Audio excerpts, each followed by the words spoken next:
Welcome to KTV. నా పేరు మేఘన. మిడ్ డే బులెటిన్ ముఖ్యాంశాలు. డిఎస్సి అవకతవకలపై సిబిఐ విచారణ కోరుతూ రాష్ట్ర వ్యాప్తంగా వైసీపీ రిలే నిరాహార దీక్షలు. నంద్యాల సబ్ రిజిస్టర్ కార్యాలయ సీనియర్ అసిస్టెంట్ గోపాలరావు నివాసంతో పాటు 6 చోట్ల ఏసీబీ సోదాలు. గండి గురుకుల పాఠశాలలో 7వ తరగతి విద్యార్థిపై ఉపాధ్యాయుడు దాడి చేశారన్న ఆరోపణలు. విచారణకు డిమాండ్. వైఎస్ఆర్సీపీ విద్యార్థి విభాగం ఆధ్వర్యంలో ఆంధ్ర జెంజీ పేరుతో రిలే నిరాహార దీక్షను జమ్మల్మడుగులో ప్రారంభించారు. కార్యక్రమానికి ఎమ్మెల్సీ రామసుబ్బారెడ్డి, ఆయన సతీమణి సంఘీభావం తెలిపారు. వైకాపా కార్యాలయం నుంచి గాంధీ బొమ్మ సర్కిల్ వరకు ర్యాలీ నిర్వహించారు. డాక్టర్ బిఆర్ అంబేద్కర్, దివంగత సిపిఐ నేత ఎద్దుల ఈశ్వర్రెడ్డి విగ్రహాలకు నివాళులర్పించారు. అనంతరం రామసుబ్బారెడ్డి మాట్లాడుతూ మెగా డిఎస్సిలో స్పోర్ట్స్ కోటా పేరుతో అవినీతి జరిగిందని ఆరోపించారు. ఫీజు రీయింబర్స్మెంట్ను కూటమి ప్రభుత్వం నిర్వీర్యం చేసిందన్నారు. మాజీ ముఖ్యమంత్రి వైఎస్ జగన్మోహన్ రెడ్డి పిలుపు మేరకే ఈ దీక్షలు చేపట్టినట్లు తెలిపారు.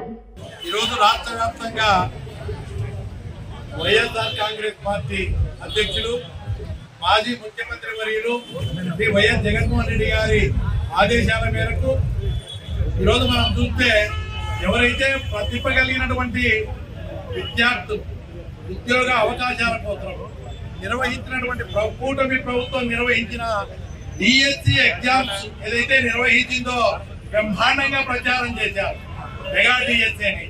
కానీ మెగా డిఎస్సి నిర్వహించిన దాంట్లో చాలా అవకతవకలు జరిగాయని చెప్పి, డిఎస్సిలో అక్రమాలు జరిగినాయి, ప్రతిభ కలిగిన వాళ్ళకి కాకుండా ఈరోజు దొడ్డిదారిన చాలా మంది ఉద్యోగాలు పొందినారని చెప్పి ఎవరైతే బాధిత డిఎస్సి ఎగ్జామ్స్ లో పాల్గొన్నారో పేద విద్యార్థులు వాళ్ళందరూ కూడా రోడ్లు ఎక్కడం జరిగింది. అయ్యా, ప్రతిభ కలిగిన విద్యార్థులకు కాకుండా ఒక్కొక్క పోస్టు 15 నుంచి 20 లక్షలకు అమ్ముకునే కార్యక్రమం జరిగిందని చెప్పి వాళ్ళందరూ కూడా ఆరోపణలు చేయడం జరిగింది. అది ఏ విధంగా ఉంటే డిఎస్సి ఎగ్జామ్స్ నిర్వహించే దాంట్లో లోపభూయిష్టంగా జరిగింది. అదే విధంగా ఎగ్జామ్స్ ప్రిపరేషన్ క్వశ్చన్ పేపర్ తయారు చేసే విధానంలో కానీ దాంట్లో పాల్గొన్నటువంటి అవుట్ సోర్సింగ్ ఎంప్లాయ్ ఎవరైతే ఉన్నారో ఎగ్జామ్ లో పాల్గొని రాష్ట్ర టాపర్ గా రావడం కానీ ఇలాంటి అవకతవకలు జరిగినాయి. పరీక్ష రాయకుండా స్పోర్ట్స్ కోటాలో 2% ఉన్న స్పోర్ట్స్ కోటాను 3% పెంచి పరీక్ష రాయకుండా స్పోర్ట్స్ కోటాలో ఉద్యోగాలు ఇచ్చిన విషయంలో కూడా ఈరోజు 300 పోస్టులు పరీక్ష రాయకుండా ఉద్యోగాలు పొందిన పరిస్థితి చూస్తే ఈరోజు విద్యార్థులందరూ కూడా ఎగ్జామ్స్ రాసిన వాళ్ళయ్యా. స్పోర్ట్స్ కోటాలో మెరిట్ లో స్వర్ణం వచ్చిన పథకం వచ్చినా కూడా మాకు ఉద్యోగాలు రాయలేదు. అదేవిధంగా స్పోర్ట్స్ కోటాలో కూడా స్పోర్ట్స్ సర్టిఫికెట్లు కూడా అనుకూలమైన వాళ్లకు ఈ స్పోర్ట్స్ సర్టిఫికెట్లు కూడా వాళ్ళు ఇచ్చి డూప్లికేట్ ఇచ్చి వాళ్ళు ఉద్యోగాలు పొందే విధంగా మొట్టమొదటి పరీక్ష రాయకుండానే ఉద్యోగాలు ఇచ్చిన ఘనత ఈ ప్రభుత్వానికి. ఒక క్వాలిఫికేషన్ ఉండాలి కదా. ఒక మంచి టీచర్ కావాలంటే మంచి అర్హత కలిగినటువంటి టీచర్ రావాలా, మంచి టీచర్ వస్తేనే పిల్లల భవిష్యత్తు బాగుంటుంది అనే ఉద్దేశంతో నిర్వహించిన డిఎస్సిలో ఎక్కడ చూసినా అవకతవకలు జరిగినాయి. ఈరోజు రోడ్లెక్కి ఆధారంతో సహా ఇవన్నీ కూడా పిల్లలందరూ కూడా వచ్చి ప్రభుత్వానికి విన్నవిస్తే ప్రభుత్వం స్పందించకపోతే కొంతమంది హైకోర్టుకు కూడా వెళ్ళడం జరిగింది. హైకోర్టు కూడా విచారణ చేయాలని చెప్పడం జరిగింది. దీంట్లో భాగంగానే పిల్లలందరూ కూడా ఈ జరిగిన అక్రమాలు బయటికి రావాలంటే దీనికి బాధ్యత వహిస్తూ గౌరవ మంత్రి లోకేష్ గారు ఎవరైతే ఉన్నారో విద్యాశాఖకు ఆయన రాజీనామా చేయాలి మొట్టమొదటిగా అని చెప్పి దీన్ని సిబిఐ ఎంక్వైరీ చేయాలని చెప్పి వీళ్ళందరూ కూడా నిరుద్యోగ యువత డిఎస్సిలో పాల్గొంటున్నటువంటి వాళ్ళందరూ కూడా డిమాండ్ చేస్తా ఉన్నా కూడా ప్రభుత్వం స్పందించకుండా విచారణ చేయకుండా మండిగా ఉన్న సందర్భంగా ఈరోజు జగన్మోహన్ రెడ్డి గారు పిలిపించారు.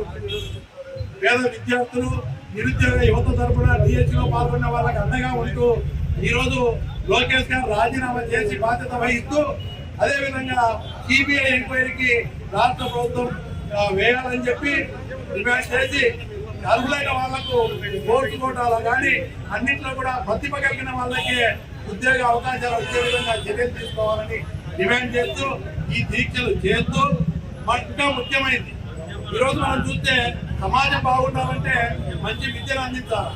మంచి విద్య రావాలంటే పేదవాళ్లకు, ఎస్సీలు, బీసీలు, మైనారిటీలు, ఆర్థికంగా వెనుకబడినటువంటి కుటుంబాలు ఆర్థిక ఇబ్బందుల్లో వాళ్ళ పిల్లలు చదివించలేకపోతే ఆ రోజు రాజశేఖర రెడ్డి గారు ఫీజు రీయింబర్స్మెంట్ కార్యక్రమాన్ని తీసుకొచ్చి కోట్ల మంది, లక్షల మంది పిల్లలందరూ కూడా డాక్టర్లు, ఇంజనీర్లు, రకరకాల గ్రాడ్యుయేట్స్ అయి ఉద్యోగాలు చేసుకుంటున్నటువంటి పరిస్థితి. డిఎస్సి నియామకాలు అవకతవకలు జరిగాయని ఆరోపిస్తూ వైఎస్ఆర్సీపీ ఆధ్వర్యంలో పులివెందుల ఆర్డీఓ కార్యాలయం ఎదుట గురువారం రిలే నిరాహార దీక్షలు ప్రారంభమయ్యాయి. ఎంపీ వైఎస్ అవినాష్ రెడ్డి ఆధ్వర్యంలో నిర్వహించిన దీక్షలో డిఎస్సి అభ్యర్థులు, పార్టీ నాయకులు, కార్యకర్తలు పాల్గొన్నారు.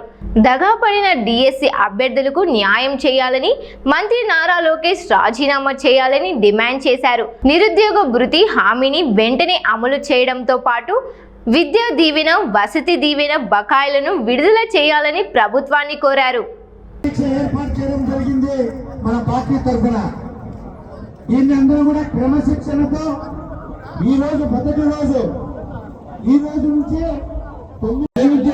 మన పార్టీ కార్యక్రమాలు అందరూ కూడా విగ్రహం దగ్గరికి వచ్చి నిలబడుతుందిగా కోరుతున్నాం.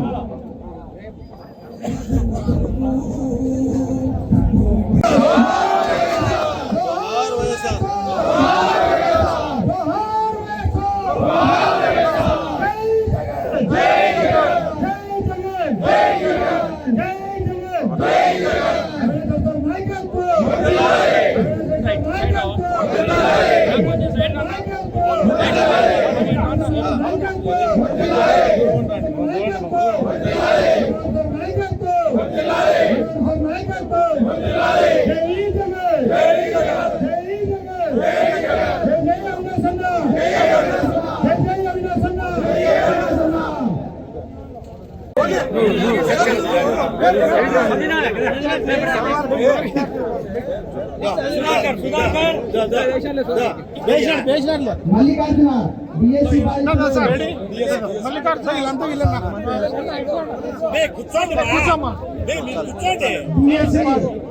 అభ్యర్థి ఎం మల్లికార్జున గారికి శిక్షా శిబిరంలో దీక్షలో కూర్చోబెడుతున్నారు.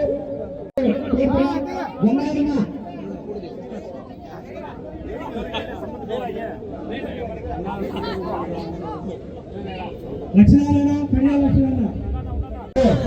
లిస్టు రాపించినారు. లిస్టు రాపించాలి. ఎవరు రాండి పైకి, పైకి ఎక్కేద్దా వీళ్ళందరినీ ఎవరున్నారు కాలేజీ మరి అన్నట్టారా అమ్మా? దయవించి మీరు పేర్లు రాపించకుండా పైకి ఎక్కాల్సిందిగా సెలబ్రిటీకి దయవించి పేర్లు రాపించిన పైకి ఎక్కండి. వివిధ కులాల వారు, సంఘాల వారు రాపించినారు.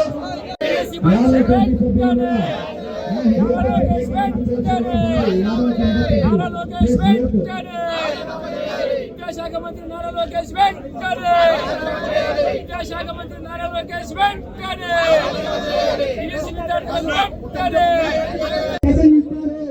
ఈ నిరసన పోరాటాన్ని ఉద్దేశించి మొదటగా పట్టణ కన్వీనర్ వైసీపీ సీనియర్ నాయకులు ఆర్ గంగాధర్ రెడ్డి గారిని ఈ సభను ఉద్దేశించి మాట్లాడవలసిందిగా కోరుతున్నాము.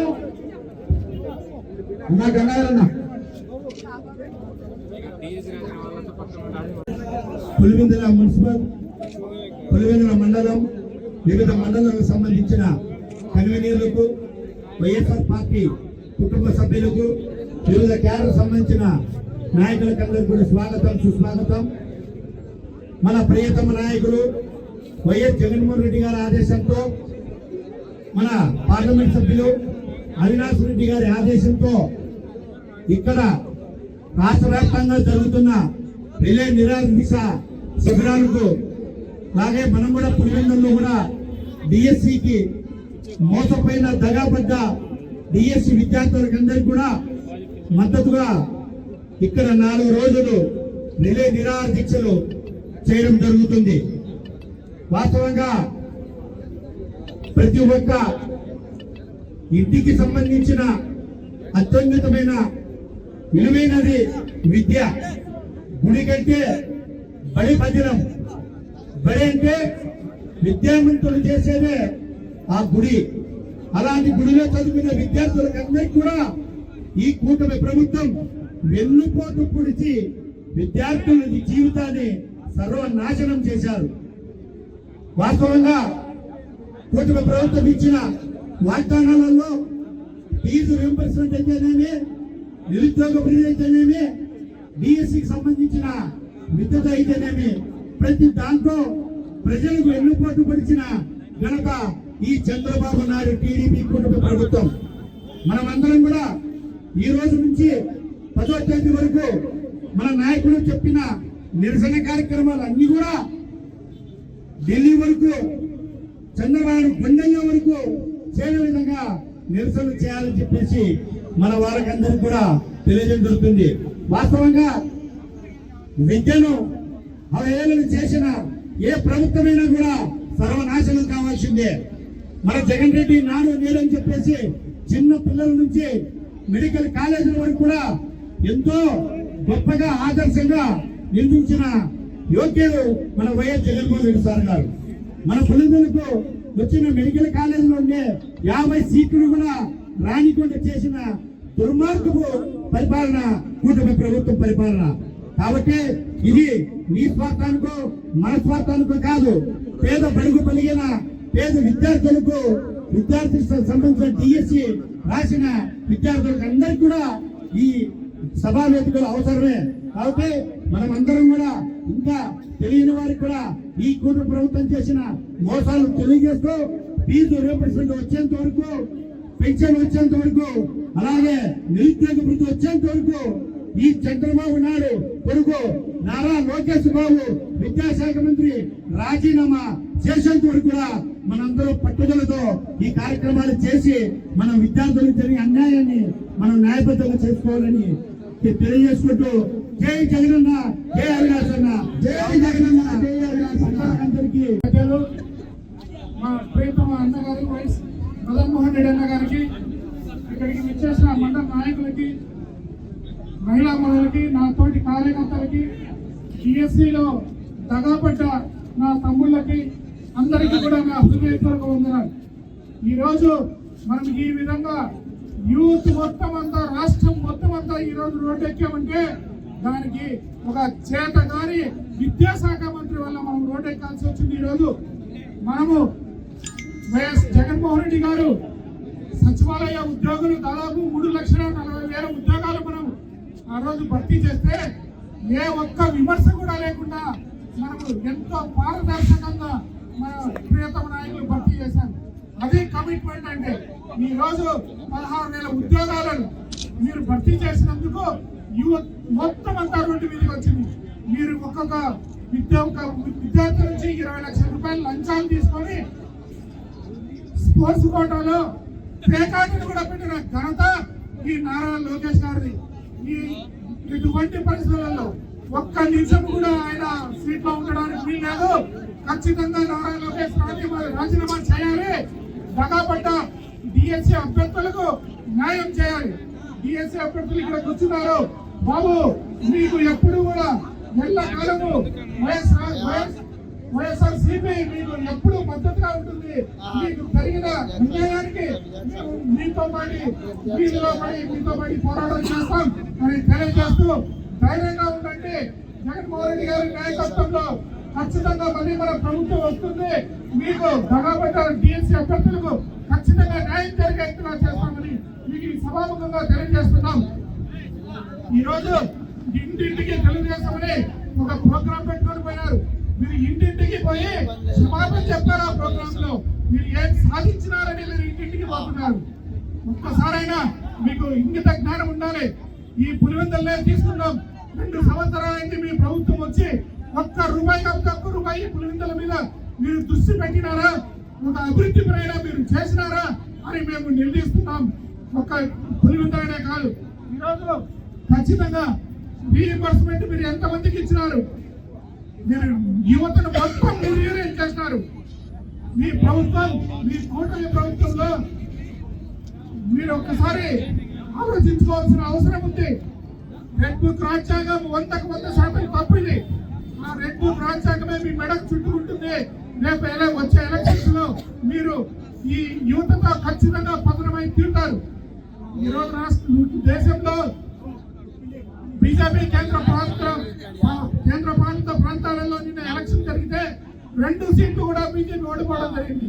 కారణం ఒక కాక్రోచ్ వాళ్ళు చేసిన పోరాటం, దేశం మొత్తం వాళ్ళకు జరిగే అన్యాయం, వాళ్ళ మీద చేసిన లాఠీ చార్జ్, మీ ప్రభుత్వం ఏ విధంగా, మీ కూటమి ప్రభుత్వం ఏ విధంగా అక్కడ ప్రదర్శించిందో ఓట్ల రూపంలో ఖచ్చితంగా బుద్ధి చెప్తారు మోడీ గారు.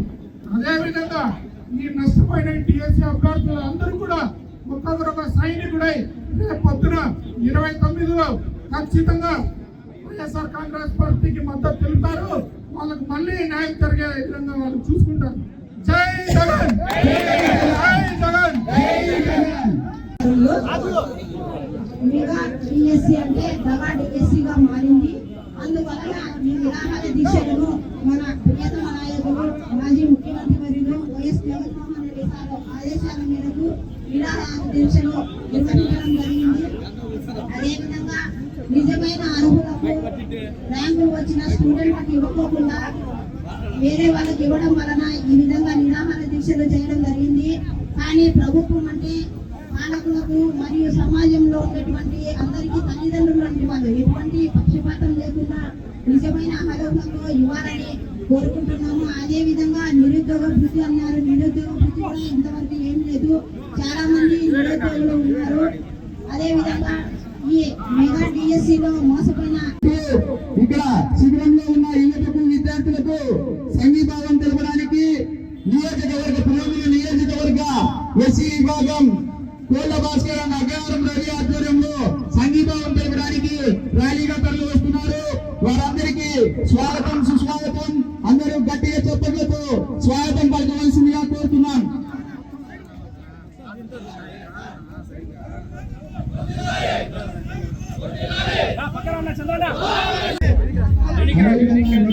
మాట్లాడడానికి మంగళపల్లి అన్నారు భాస్కర్ రెడ్డి అన్న.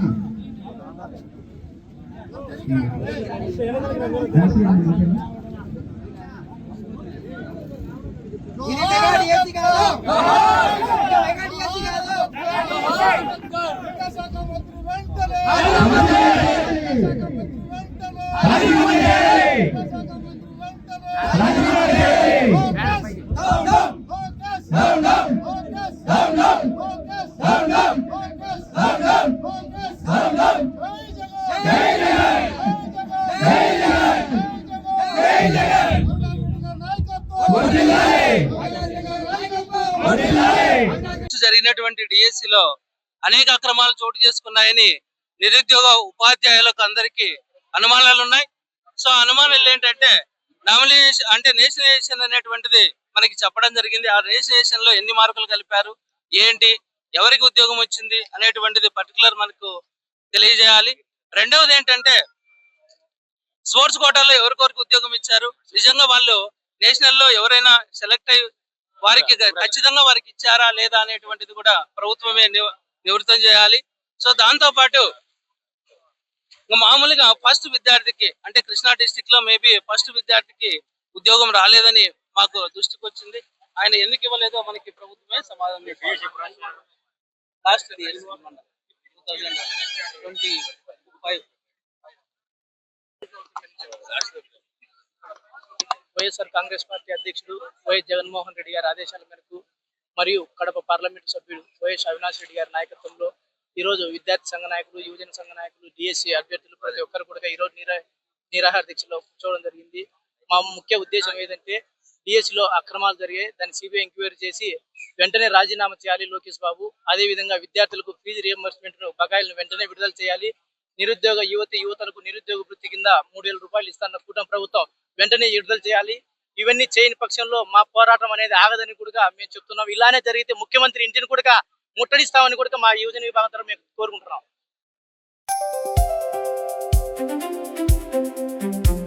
నంద్యాల జిల్లా సబ్ రిజిస్టర్ కార్యాలయంలో సీనియర్ అసిస్టెంట్ గా పనిచేసిన గోపాలరావు నివాసంతో పాటు 6 ప్రాంతాల్లో గురువారం ఏసీబీ అధికారులు ఏకకాలంలో సోదాలు నిర్వహించారు. ఆదాయాలకి మించిన ఆస్తులు కూడబెట్టారనే ఆరోపణలపై ఈ తనిఖీలు చేపట్టినట్టు అధికారులు తెలిపారు. సమీపంలోని పెద్దపాడులోని మైత్రి హోంలోని గోపాలరావు నివాసంలో పలు పత్రాలను పరిశీలించారు. Kurnool ACB incharge DSP Sitaramarao ఆధ్వర్యంలో సోదాలు కొనసాగుతున్నాయి.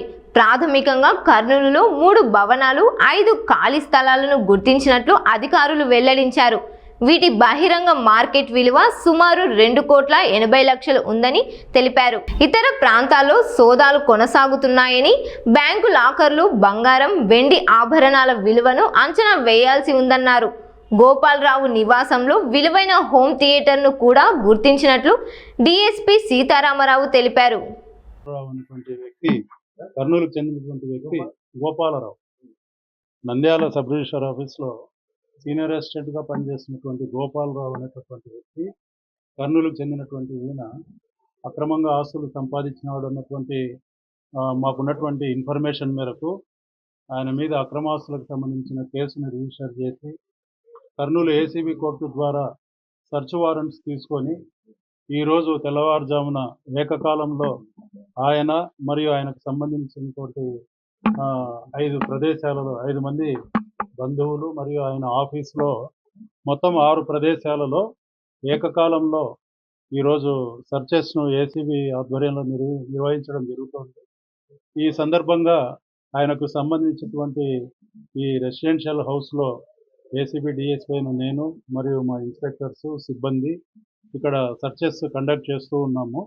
ఇప్పటిదాకా మా దృష్టికి వచ్చినటువంటి ఆస్తులు ఈయనకు ఈ హౌస్ ఈ గోపాలరావు ఉన్నటువంటి ఈ house G+2 triplex house, Kurnool Balaji నగర్లో ఒక 3 అంతస్తుల భవనము, అలాగే ఉల్చాల రోడ్లో ఒక 2 అంతస్తుల భవనము, అదేవిధంగా 5 స్థలాలు, ఇంటి స్థలాలు, ఒక కారు, ఇవన్నీ కూడా మేము గుర్తించడం జరిగింది. ఇప్పటికీ ఇంకా సర్చెస్ జరుగుతూ ఉన్నాయి.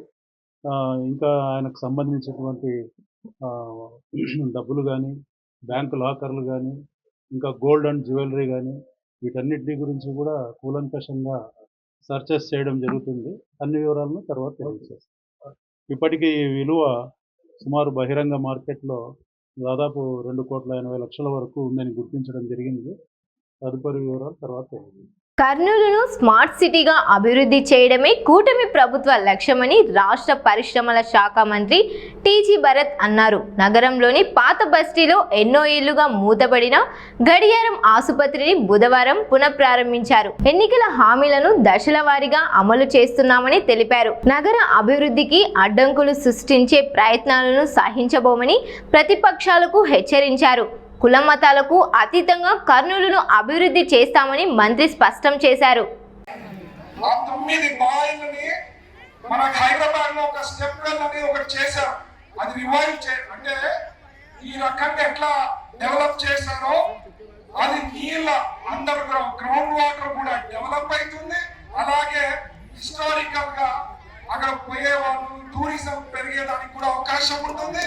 ఆ 9 వెల్స్ కూడా ఏదైతే కర్నూలులో ఉన్నాయో అవన్నీ కూడా ఫ్యూచర్ లో రివైవ్ చేసేదానికి ప్లాన్ గా చేస్తాం.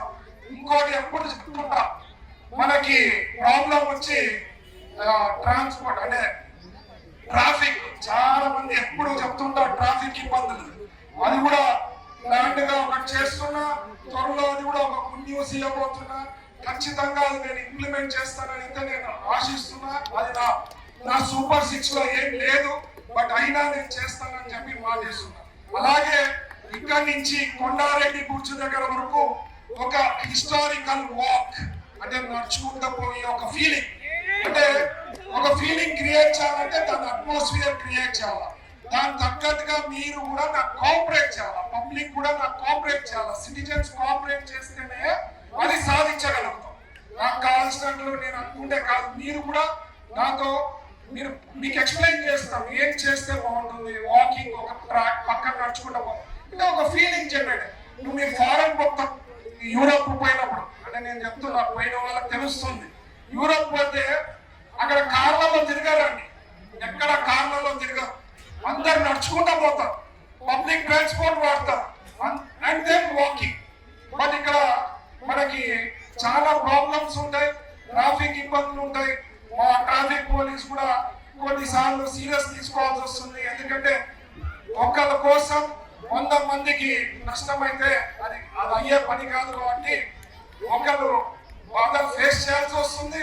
99 మంది ఆనందం పొందేదానికి అవకాశం ఉంటుంది. కాబట్టి ఆ ట్రాఫిక్ ని కూడా వర్కౌట్ చేస్తున్నాం. ఫ్యూచర్ లో అది కూడా డెవలప్ చేస్తాం. స్మార్ట్ సిటీగా సంబంధించింది డెవలప్మెంట్ జరుగుతోంది. గవర్నమెంట్ జనరల్ హాస్పిటల్లో మీరు చూస్తే ఈరోజు ఒక బ్యానర్ లాంచ్ చేశాను. ఏమేం చేశాను, 2 నెలల్లో ఎంత అభివృద్ధి చేశాను. కర్నూలుకి నేను అప్పుడు మాట ఇచ్చాను ఎలక్షన్ల ముందు, ఖచ్చితంగా గవర్నమెంట్ జనరల్ హాస్పిటల్లో ఒక ప్రైవేట్ హాస్పిటల్ ఏ రకంగా అభివృద్ధి అక్కడ జరుగుతుందో, అంటే డాక్టర్స్ అనుకోండి, ట్రీట్మెంట్ అనుకోండి, ఒక ప్రైవేట్ హాస్పిటల్ ఎట్లా జరుగుతుందో అట్లా గవర్నమెంట్ జనరల్ హాస్పిటల్లో కూడా జరగాల అనే. కానీ కర్నూలులో ఉండే వాళ్ళకి, చదువుకునే వాళ్ళకి అవకాశం వస్తుంది. ఎక్కడో పోయి జాబ్ చేసే పనులే ఇక్కడే వస్తుంది అని చెప్పే ఉద్దేశంతో ఓరకల్ ఇండస్ట్రియల్ పార్క్ 2014 నుంచి 19 లో చంద్రబాబు గారు ఫౌండేషన్ వేసి అక్కడ ఎయిర్పోర్ట్ తెచ్చారు, ఒక ఇండస్ట్రీ తెచ్చారు. 19 నుంచి 24 లో నాశనం చేశారు. ఇప్పుడు ఇండస్ట్రీస్ వస్తున్నాయి. నేను ఆల్రెడీ చెప్పా, అన్ని అనుకున్నట్లు కానీ కంప్లీట్ చేస్తే 50,000 కోట్లు పెట్టుబడులు వచ్చేదానికి అవకాశం ఉంటుంది. ఒక్కసారి ఇమాజిన్ చేసుకోండి. ఇవన్నీ వచ్చినాయంటే ఖచ్చితంగా మనకు ఉద్యోగ అవకాశాలు వచ్చేదే కాకుండా కర్నూలు ఎకానమీ గ్రోత్ జరిగే. ఇక్కడే బాబర్ లస్సీ ఉంటుంది. ఇక్కడ వచ్చే బాబర్ లస్సీ ఒక 10,000 సంపాదిస్తున్నాడు అనుకోండి, మనకి ఇండస్ట్రీస్ ఇవన్నీ అభివృద్ధి చెందితే 20,000 సంపాదించేదానికి అవకాశం ఉంటుంది. షాప్స్ అభివృద్ధి అయ్యేదానికి అవకాశం ఉంటుంది. ఇట్లాంటివన్నీ పాసిబిలిటీ ఉంటుంది. మీరు ఒక్కటే ఆలోచనలు చేయాల్సింది. ఎందుకు నేను చెప్తున్నా అంటే, కులాలు మతాలు చూడొద్దండి.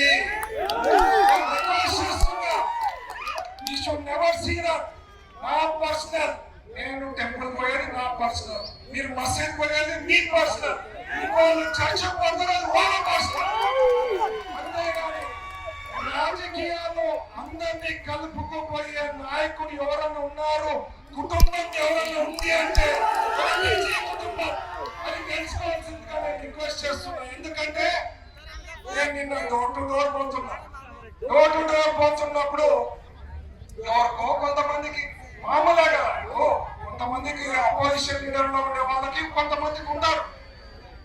నీకు ఇష్టం లేకపోతే నువ్వు లోపల పోవాలా, అవునా కదా? అంతేగాని బూతులు తిట్టి మాట్లాడి ఇష్టం వచ్చినట్లు చేస్తే ఇంకా ఎవరు గాజులు వేసుకొని కూర్చోవాలి. అది తెలుసుకోవాల్సిందిగా నేను రిక్వెస్ట్ చేస్తున్నా. మీ పని మీరు చేసుకొని పోండి, నా పని నేను చేస్తాను. నా పని ఏమంటే అభివృద్ధి పని. కర్నూలుని అభివృద్ధి చేయాలనే ఉద్దేశంతో నేను పోతున్నా. నా జోలికి రావద్దండి. మీకు కావాల్సింది రాజకీయం ఓన్లీ 29 ఎలక్షన్ల ముందు 3 నెలల ముందు మాట్లాడండి, చెయ్యండి. అంతేగాని తిక్క చేష్టాలు చేస్తా ఇక్కడ ఎవరు గాజులు వేసుకొని కూర్చోలేదు. గుర్తు పెట్టుకోవాల్సిందే రిక్వెస్ట్ చేస్తున్నా. అలాగే మా ఫాదర్ ఈ మధ్య ఎవరో పిచ్చిగా మాట్లాడితే మా ఫాదర్ చెప్పారు, మా కాడ ఉండే కాదర్ పిచ్చిగా మాట్లాడితే నాని కట్ చేస్తారు. అని మా నాన్న దగ్గర ఉండేవాళ్ళు. నా దగ్గర ఉండేవాళ్ళు దానికన్నా చాలా ఎక్స్ట్రీమ్. ఎందుకంటే నేను కష్టపడుతున్నా, ప్రజలు నాకు అవకాశం ఇచ్చారు. దేవుని వల్ల ఎమ్మెల్యే అయినా, చంద్రబాబు గారి ఆశీర్వాదంతో మినిస్టర్ అయిన తర్వాత ఎన్నో పనులు చేసేదానికి అవకాశం ఉంది. సో అభివృద్ధి చేసే దాంట్లో మేము ఉంటాం. కర్నూలుని స్మార్ట్ సిటీ చేస్తాం, డెవలప్ చేస్తాం. మీ ఆశీర్వాదం ఉండాల్సిందని రిక్వెస్ట్ చేస్తున్నా. ఎందుకంటే నువ్వు ఉండాలా, మా పైన నువ్వు ఉండాలా, మా ఫ్యామిలీ పైన నువ్వు ఉండాలా, అది మీరు గుర్తుపెట్టుకోవాల్సిందిగా నేను రిక్వెస్ట్ చేస్తున్నా. అంతేగాని తిక్క చేస్తాను, తిక్క పనులు చేయాలని నేను మీ అందరికీ నా అపోజిషన్ వాళ్ళకి హెచ్చరిస్తున్నా. మీ పని మీరు చూసుకోవాలి, మీకేమన్నా ఉంటే మాట్లాడండి. అంతేగాని మేమేదో వస్తున్నాము కాదు అంటే పోవాలి. అంతేగాని మా వాళ్ళని గలీజ్గా మాట్లాడడం, మిస్బిహేవ్ చేయడం అంటే ఎవరు ఊరుకునేది లేదు అని చెప్తూ ఇంకా స్టెప్ వెల్. ఇది వాళ్ళ మిడ్ డే బులెటిన్. చూస్తూనే ఉండండి కేటీవీ, ప్రతి వార్త ప్రజల పక్షం.